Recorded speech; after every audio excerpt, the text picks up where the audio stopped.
sobre todo de China.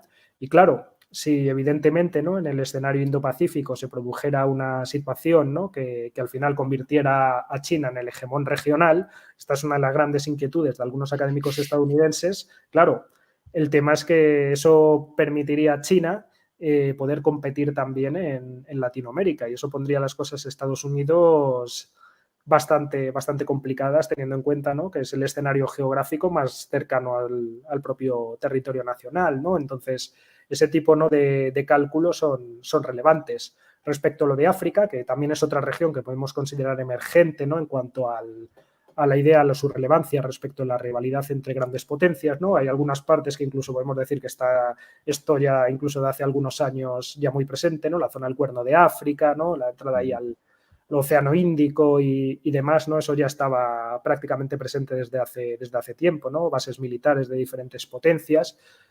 El tema de Marruecos, a mi juicio, ¿no?, es un tema que, claro, para nosotros sí es relevante, ¿no? Pasa lo mismo que lo que comentábamos con Ucrania, ¿no?, que es relevante para sus vecinos, pero no para otros actores. En el caso de Marruecos, para nosotros es muy relevante. Yo me temo que para Estados Unidos bastante menos, ¿no? Por eso precisamente, ¿no?, el tema de los acuerdos de Abraham, ¿no?, con el presidente Trump, consiguió llevarse una victoria política, ¿no?, al bolsillo a cambio de ceder algo que para ellos no es demasiado relevante, ¿no?, como es la situación del estatus del Sáhara Occidental.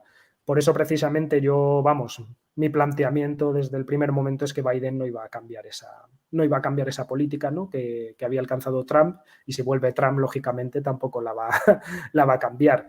Entonces, yo creo Bueno, que ahí pero sí. no, por proponer una idea, digo, ya que es tan poco relevante y ha podido a cambio de X alterarla, ¿por qué no volver a cambiarla a cambio de Y? Total. Claro, pero claro, eso implicaría a lo mejor que Marruecos retirase el reconocimiento, ¿no?, que había hecho respecto de... Bueno, claro, es que ahí es donde tienes el tema, ¿no?, que la ganancia política que había obtenido a cambio de nada, revertirla, ¿que le ofrecerías a Estados Unidos a cambio de que hiciera ese movimiento? Por esto estamos aquí hablando un poco de mercadeo, ¿no? Pero Entonces la sabemos que pregunta estas cosas en la sería, alta política también se producen. la pregunta sería, ¿cuánto le importa a Estados Unidos e Israel? A Estados Unidos le importa bastante Israel. Fíjate, hay otro libro, ¿no?, de Walt y de Merzheimer, ¿no?, El lobby de Israel, que es un libro bastante bueno, que yo les valió bastantes críticas. Ellos planteaban que, claro, al final la relevancia de Israel no es tanto en cuanto a términos de seguridad nacional, etcétera, sino que tiene que ver sobre todo con el elemento político dentro del sistema político de Estados Unidos, ¿no?, que evidentemente hay sectores de la población y en los ámbitos institucionales, ¿no?, el famoso lobby, la AIPAC, etcétera, que evidentemente, ¿no?, tienen un peso importante y que quieren apoyar a Israel. Entonces, el tema de Israel es que también es una cuestión de política doméstica, no es tanto una cuestión de seguridad nacional exterior, sino que también hay un componente de política doméstica muy importante, y es como hay que tenerlo en cuenta. Todos temas de cierto, bueno, algo polémicos, como podéis ver. Y en el caso por ahondar un poquitín más de Hispanoamérica, Iberoamérica, entiendo que México tendría una relación especial, no sería como cualquier otro país, ¿no?, de la región, pero no sé si este es un tema muy específico. Pero en general, ¿cómo ha dejado o cómo ha permitido? ¿No? Porque me llama la atención el contraste de decir, ¿no?, en la Guerra Fría, Estados Unidos interviene todo lo que puede y más, y ahora da la sensación de que están completamente, no sé si ignorando la región o qué, tienen ahí a Colombia, a Chile, y todo lo demás yo creo que está en manos de China casi, bueno, Brasil, o bueno, y con ¿cómo se han... ¿Por qué ha cambiado esa mentalidad tanto? Porque antes intervenían tantísimo y ahora prácticamente lo ignoran. ¿Tú crees que eso va a cambiar? ¿Y cómo de estratégico crees que es para ellos? Yo creo que la región tiene un gran potencial estratégico para Estados Unidos, pero en este momento ese potencial estratégico desde luego no ha aflorado.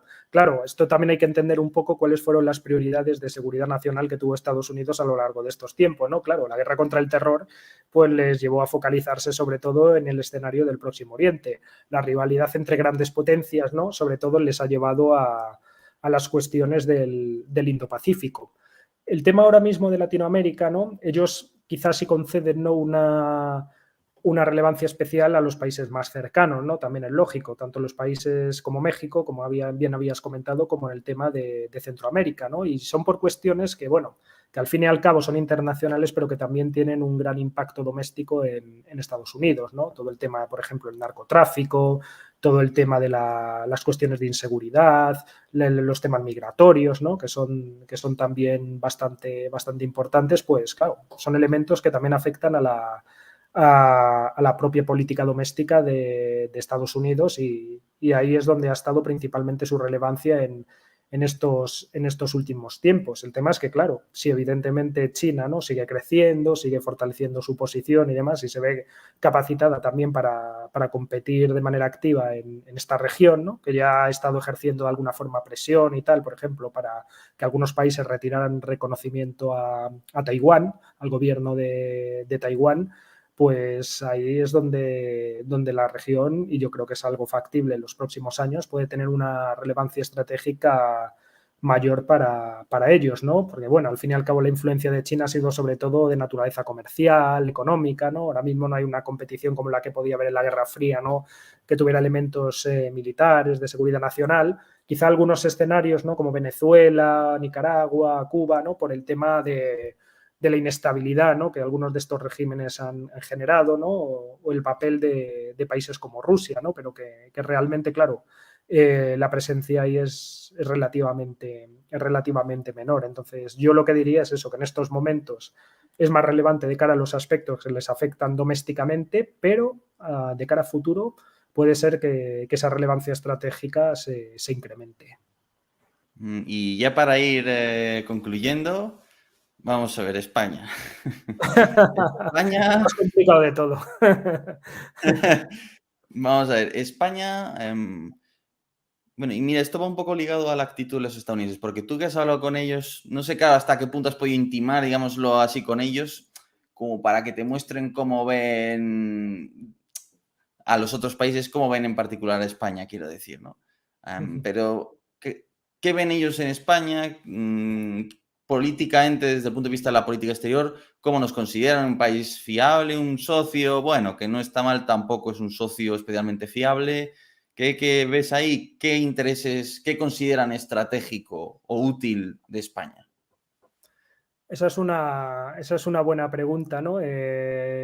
Claro, nosotros no hemos sido en los últimos tiempos, desde luego, una prioridad estratégica para Estados Unidos, ¿no? Claro, en el marco de la OTAN tampoco hemos estado gastando en defensa lo que nos pedían, ¿no? También hemos sido un país que históricamente hemos tenido algunas complicaciones, ¿no? Porque cuando teníamos posiciones cercanas a Estados Unidos hemos tenido ciertos problemas políticos, virajes, cambios de posición. Yo diría que ahora mismo, a ver, la opinión general del estadounidense medio, ¿no?, la opinión pública sobre España es positiva, ¿no? Es un estado aliado, ¿no? Es un amigo, ¿no? Incluso en la época recuerdo de Trump, ¿no?, cuando a ver qué puede pasar y tal, apoyaron, ¿no?, nuestra posición en lo que respecta, ¿no?, al procés, que antes estaba Javier comentando, ¿no?, todo el tema de Cataluña, ¿no?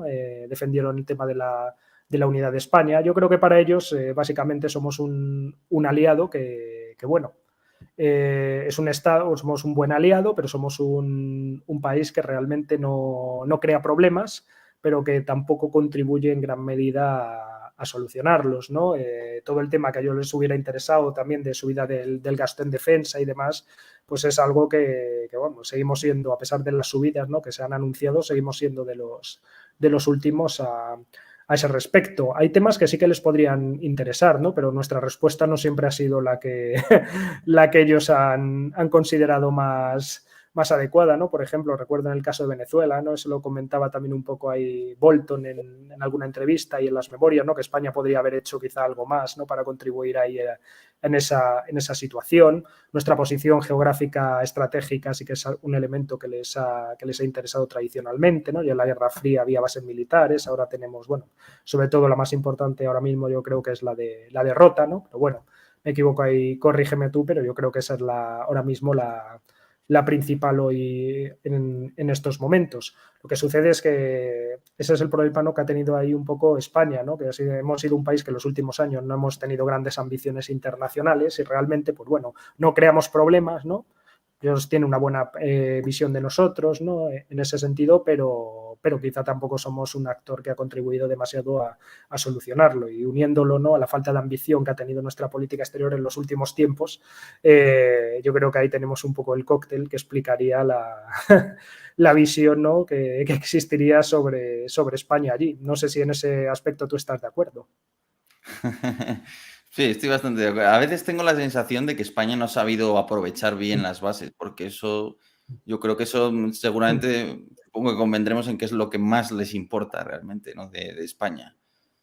Sí, ¿no?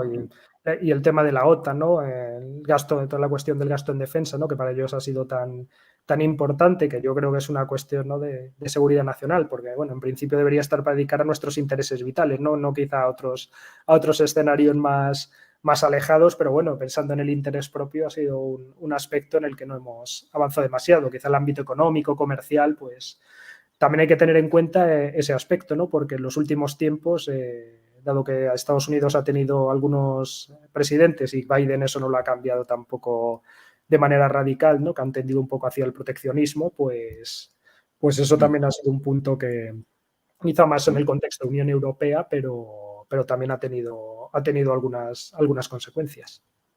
A veces también supongo que está en la cuestión de que casi hace más daño una cosa mala que tres buenas, ¿no? Y pues cuando se sacó la fragata de la escolta, ¿no? Del portaaviones, cuando asesinaron a Soleimani, en su momento pues Zapatero, ¿no? En Túnez, llamando a no a abandonar, ¿no? A Estados Unidos en Irak. Claro, esas cosas supongo tú tienes más conocimiento, no sé, supongo que no se olvidan fácilmente y son unas cuantas probablemente. Lo de Venezuela, ¿no? Cuando entró Delcy Rodríguez, ¿no?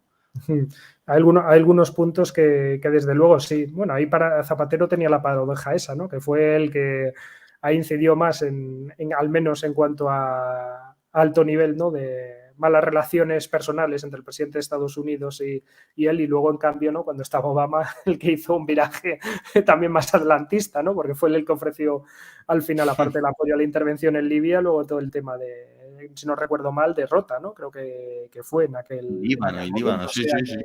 que hizo ahí un giro que también ha sido bastante interesante. Yo ahí lo que sí que creo, hay dos reflexiones que yo ahí plantearía. Uno es que, y también a nivel europeo, esto no es una excepción España, que hay que despersonalizar las relaciones España-Estados Unidos, es decir, no tienen que depender exclusivamente de quién mande, de quién sea el presidente de Estados Unidos, que si es Obama y Biden nos parece muy bien, si es Bush y Trump nos parece muy mal. Yo creo que eso es un error, ¿no? Porque al fin y al cabo es un aliado vital para nosotros, eso es así, yo siempre lo he defendido, aunque haya sido luego crítico cuanto a lo de Ucrania y tal, pero yo siempre he defendido el tema de la naturaleza vital, ¿no? De la relación que tenemos con Estados Unidos. Entonces, creo que eso habría que valorarlo, ¿no? Y también en ese sentido, ¿no? Poner un poco más de énfasis en la importancia de esa relación bilateral. Desde luego, pues muchísimas gracias, Juan, por toda la entrevista. No ha sido de las más largas, pero ha estado bien y ha sido bastante interesante. O sea que muchísimas gracias a ti, por supuesto. Muchas gracias a vosotros. Y bueno, ya que no comentamos lo del libro de Mearsheimer de las mentiras, que bueno, él decía Cierto, que cierto. los dirigentes No, comenta. mienten por buenas razones. Es decir, él lo que decía ahí en ese libro, por eso es tan interesante, es que normalmente mienten raramente. Cuando mienten se les suele pillar pronto, pero normalmente las mentiras se producen, ¿no? Por buenas razones, ¿no? Pero claro, hay ocasiones en las que esas mentiras, ¿no? Lo que él llamaba el warmongering y este tipo de cosas también llevan a desastres, ¿no? Como en Es Vietnam muy polémico decir o en eso Irak. en plena campaña electoral en España. Vamos a ver consecuencias después del 23J, sí. Efectivamente. Madre mía. Pues muchísimas gracias, Juan, y